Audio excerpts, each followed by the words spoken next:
Hi, I'm Bradley Cooper. I co-wrote and directed Maestro.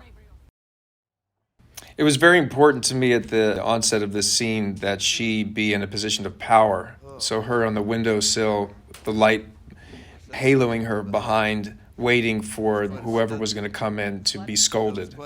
And then he's sort of like a dog who knows that he's done something bad, comes in, stays right on that side of the frame, almost out of the scene, and then slowly comes over and then parks himself back in that position, almost trying to get out of the frame.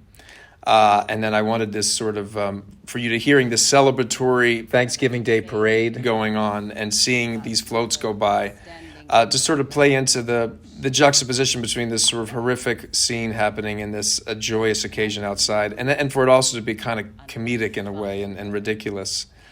This was a scene that I wrote many years ago when I first started to work on this project, and it maintained its integrity all the way till we started shooting 5.5 years later. You're letting your sadness get the better. Let me at least finish. Let me finish what I'm going to say. I think you're letting your sadness get the better of you. This has nothing to do with me. It's about you, so you should love it. So this is the point of the film that everything has come to a boiling point, specifically for Felicia.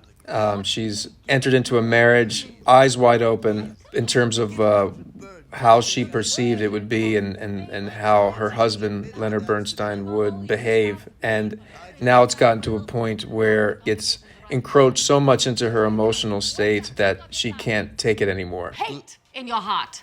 Hate in your heart and anger. For so many things it's hard to count. That's what drives you. Deep, deep anger drives you. You aren't up on that podium allowing us all to experience the music the way it was intended. You are throwing it in our faces. How dare you? My fear was that we wouldn't be able to maintain this frame for the entire scene, but because Carey Mulligan is such an assassin actor, it was effortless. We did this 3 times. This was the 3rd take. And once we got it, that was it. Her main thrust is that he's got hate in his heart. And he's not up there on the podium doing anything other than teaching the audience that they're not as good as him. It was very important to me that the audience, as they watch the film progress after the scene, know that that's not really what she felt, because there's no way that Felicia would have fallen in love with a man who has hate in his heart.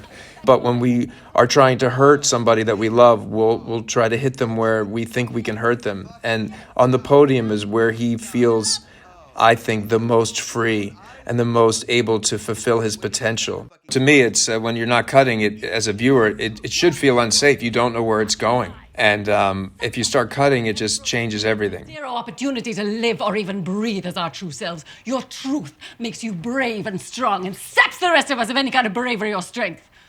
But what I loved about it was just, and Maddie Libatique is so incredible, the cinematographer, able to execute what I wanted, which was to have her feel almost regal, but she was, Felicia, in that moment.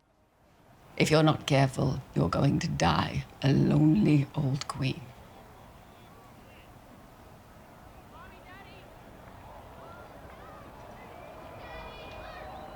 Snoopy's here! Hurry up! Come on! Come on! You're missing Snoopy. What are you guys doing in there? You've been in there. I love when they're shadowed here by his ego outside the window. The Snoopy sort of represents where he is in his life, and then for her to leave him in the middle at the end of the scene, and he's just there, in the center of the ring as Snoopy goes by. That was always what I had envisioned.